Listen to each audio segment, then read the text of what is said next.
In many real survival situations, the ability to start a fire can make the difference between living and dying.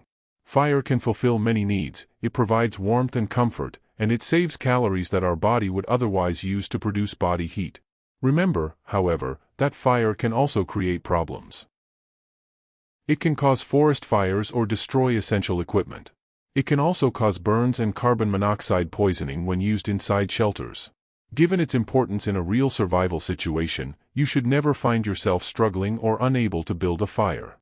What most so-called survival experts fail to mention when talking about making fire, and this is so important, is the need to get it going quickly with minimal effort in any situation. The conditions and resources available in your area dictate the preparation required for success. Always keep fire-starting equipment both in your pockets and in your survival kit. You should carry both matches and lighters in waterproof containers. Before using any of your fire-starting equipment, or rather, before you rely on it, test it to ensure it works properly. I have found that many waterproof matches perform poorly even when dry. Never rely on primitive methods, such as hand or bow drills, to make fire. These methods may appear easy in survival programs and other media, but your chances of success are practically nil in a real survival situation. Even if successful, they are a huge waste of time and energy. To build a fire, it helps to understand the basic principles of fire. Fuel in a non-gaseous state does not burn directly. When you apply heat to fuel, it produces a gas. This gas, when combined with oxygen in the air, will burn.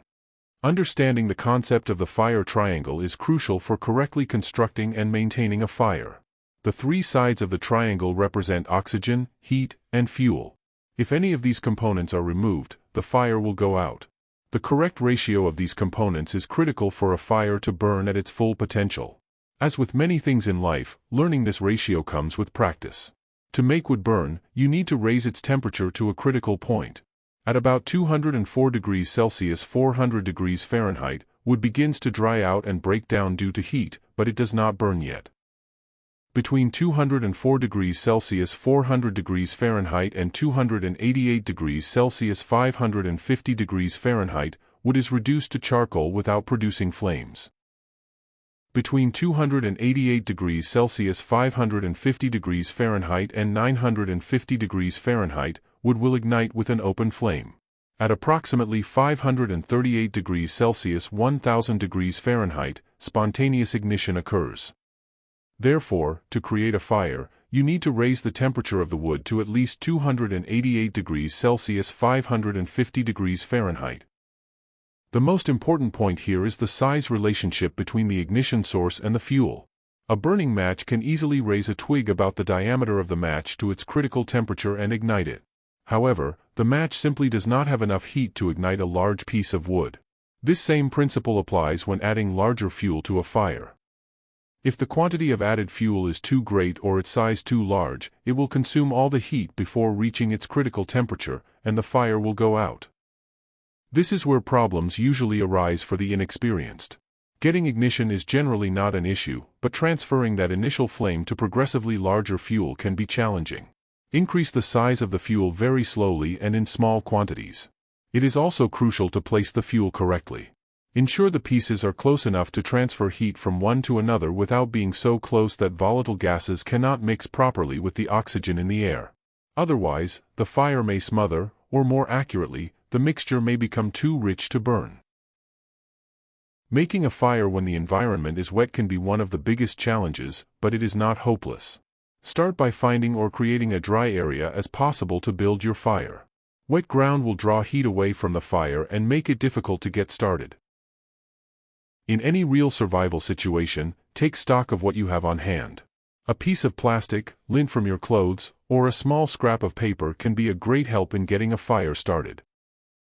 Pitch or resin from fir, pine, and spruce trees in British Columbia are excellent fire starters, resistant to wet conditions. Balsam fir resin, a volatile and flammable liquid, ignites easily, making it ideal for challenging environments.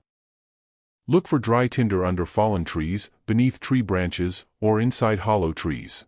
If this fails, cut into larger pieces of wood to access the dry center for tinder. Once the fire is going, dry any wet or damp wood by placing it near the fire. This is a good practice even if the wood isn't wet, as warm wood burns better than cold wood. For larger deadwood, break it into smaller pieces by leveraging it between two closely spaced trees. This method is safer and uses less energy than chopping with an axe. In a long-term survival situation, choose your campfire site carefully. Ensure it provides easy access to a good supply of wood to conserve energy. When heading into the outdoors during winter, it's essential to be prepared for any situation, especially when it comes to starting a fire. Among the many tools available, a road flare stands out as the ultimate fire-starting solution. It's alright, it's okay, doesn't really matter if you're old and gray. It's alright, I say it's okay.